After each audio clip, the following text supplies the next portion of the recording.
Hello, എല്ലാവർക്കും അവ്യാസ് home കുക്കിങ്ങിലോട്ട് സ്വാഗതം.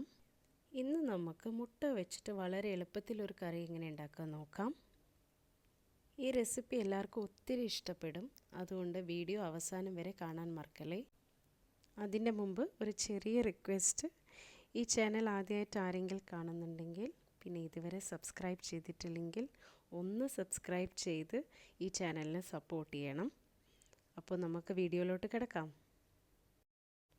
ആദ്യം ഒരു ചൂടായ പാനിലോട്ട് 2 ടേബിൾ സ്പൂൺ വെളിച്ചെണ്ണ ഒഴിക്കുക. അതിലോട്ട് 1 ടീസ്പൂൺ പെരിഞ്ജീരകം ഇടുക. പെരിഞ്ജീരകം ഏകദേശം മുരിഞ്ഞു വരുമ്പോഴേക്കും ഇതിലോട്ട് നമുക്ക് ചെറുതായി അരിഞ്ഞ 3 സവാള ഇട്ട് കൊടുക്കാം. എന്നിട്ട് ഇതിനെ നമുക്ക് ഷാലോ ഫ്രൈ ചെയ്തെടുക്കാം. ഒരു ലൈറ്റ് ഗോൾഡൻ ബ്രൗൺ ആവണ വരെ നമുക്ക് ഫ്രൈ ചെയ്താൽ മതി, ഒരുപാട് മൂപ്പിച്ചങ്ങ് എടുക്കണ്ട. സവാള ഫ്രൈ ആയി വരുന്ന സമയം കൊണ്ട് നമുക്ക് വേറൊരു കാര്യം ചെയ്തെടുക്കണം. ഞാനിവിടെ ഒരു 10-12 കശുവണ്ടി വെള്ളത്തിൽ ഊറാൻ വെച്ചിട്ടുണ്ടായിരുന്നു. പിന്നെ ഒരു തക്കാളി എടുത്തിട്ടുണ്ട്. ഇതിന് നമുക്ക് നല്ലപോലെ മിക്സി ജാറിൽ അടിച്ചെടുക്കാം. കശുവണ്ടിയും തക്കാളിയും ഏകദേശം നമ്മൾ അരച്ച് വരുന്ന സമയം കൊണ്ട് നമ്മുടെ സവാള ഇവിടെ ഏകദേശം കളർ ചേഞ്ച് ആയി കഴിഞ്ഞു, ഒരു ഗോൾഡൻ ബ്രൗൺ കളറിലോട്ട് വന്നു കഴിഞ്ഞു. ഇനി ഇതിനേക്കാളും നമുക്ക് സവാള ഫ്രൈ ചെയ്തെടുക്കണ്ട. ഇതേപോലെ ഒരു ലൈറ്റ് ഗോൾഡൻ ബ്രൗൺ കളറായാൽ മതി. ഇനി നമുക്ക് ഇതിലോട്ട് കുറച്ച് ഇഞ്ചിയും വെളുത്തുള്ളി പേസ്റ്റ് ഏകദേശം ഒരു ടീസ്പൂൺ നമുക്ക് ആഡ് ചെയ്ത് കൊടുക്കാം. എന്നിട്ട് അതിൻ്റെ പച്ചമണം പോണ വരെ നമുക്ക് നല്ലപോലെ ഫ്രൈ ചെയ്യാം. ഇനി ഫ്ലെയിം ലോ ആക്കുക. എന്നിട്ട് ഞാൻ അതിലോട്ട് കുറച്ച് വെള്ളം ആഡ് ചെയ്ത് കൊടുക്കുകയാണ്. ഇങ്ങനെ വെള്ളം ആഡ് ചെയ്ത് കഴിഞ്ഞാൽ നമ്മുടെ സവാള അടി പിടിക്കത്തുമില്ല, പിന്നെ നമ്മൾ ഇടാൻ പോണ പച്ച മസാല ഒന്നും കരിയൂല. അപ്പം ഇതിനെ നമുക്ക് 2 മിനിറ്റ് ഇളക്കിയതിന് ശേഷം ഇനി നമുക്കിതിലോട്ട് മസാലയൊക്കെ ആഡ് ചെയ്ത് കൊടുക്കാം.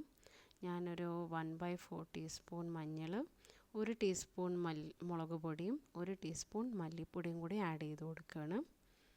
ലോ ഫ്ലെയിമിൽ തന്നെ വെച്ചിട്ട് നമുക്ക് ഇട്ട മസാലയും ഇഞ്ചിയും വെളുത്തുള്ളി പേസ്റ്റും പിന്നെ സവാളയും നല്ലപോലെ യോജിച്ച് വരുന്ന വരെ നമുക്ക് ഇളക്കി കൊടുക്കാം. ഒരു 3 മിനിറ്റ് നല്ലപോലെ വഴറ്റി എടുത്തിട്ടുണ്ട്. ഇനി നമുക്ക് ഇതിലോട്ട് അരച്ച് വെച്ച് തക്കാളിയും കശുവണ്ടി പേസ്റ്റ് ആഡ് ചെയ്ത് കൊടുക്കാം. എൻ്റെ മിക്സി ജാറിൽ കുറച്ചും കൂടി പേസ്റ്റ് ബാക്കിയുണ്ടായിരുന്നു, അപ്പോൾ ഞാൻ കുറച്ച് വെള്ളം ആഡ് ചെയ്തിട്ട് ഇതിലോട്ട് ഒഴിച്ചു കൊടുത്തു. ഇനി നമുക്ക് ഒഴിച്ച ഈ പേസ്റ്റിനെ നല്ലപോലെ യോജിപ്പിച്ച് എടുക്കാം. നല്ലപോലെ ഇളക്കി യോജിപ്പിച്ച് എടുക്കണം. ഏകദേശം എണ്ണ നല്ലപോലെ തെളിഞ്ഞ് മേലെ വരും, അതുവരെ നമുക്ക് യോജിപ്പിച്ച് ഇളക്കി കൊടുക്കണം. ഏകദേശം ഒരു 4 to 5 മിനിറ്റ് ആകും. നമുക്കിതേപോലെ അടച്ച് ഫ്രൈ ചെയ്തെടുക്കാം.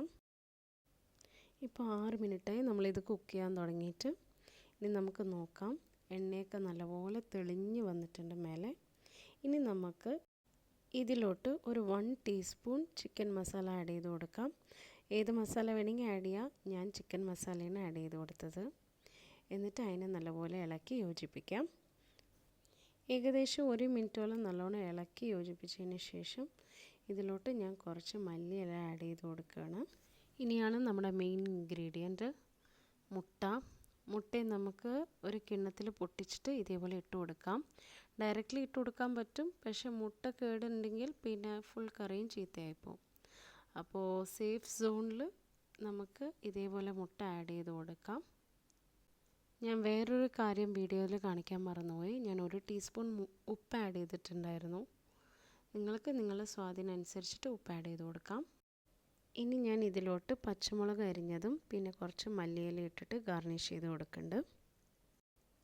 ഇനി നമുക്ക് കറീനെ അടച്ച് വെച്ചിട്ട് ഒരു 6 മിനിറ്റോളം ലോ ഫ്ലെയിമിൽ വേവിച്ചെടുക്കാം. അതിൻ്റെ ഇടയിൽ അടപ്പ് തുറക്കണ്ട. ഏകദേശം 6 മിനിറ്റ് കഴിഞ്ഞു, നമ്മളെ കറി റെഡി ആയിട്ടുണ്ട്. കണ്ടില്ലേ എത്ര എളുപ്പത്തിൽ നമുക്ക് ഈ കറി ഉണ്ടാക്കാൻ പറ്റുമെന്ന്. നമുക്ക് ചപ്പാത്തിയുടെ ഒപ്പമോ ചോറിൻ്റെ ഒപ്പമോ എന്തിൻ്റെ കൂടെയും കഴിക്കാൻ പറ്റുന്ന ഒരു റെസിപ്പിയാണ്. എല്ലാവരും ട്രൈ ചെയ്ത് നോക്കണം. ട്രൈ ചെയ്തിട്ട് ഇഷ്ടമായ നിങ്ങളെ ഫാമിലി ഫ്രണ്ട്സിനൊക്കെ ഷെയർ ചെയ്ത് കൊടുക്കണം. ഇനിയും പുതിയ റെസിപ്പീസായിട്ട് നമുക്ക് വീണ്ടും കാണാം. അതുവരേക്കും ബൈ.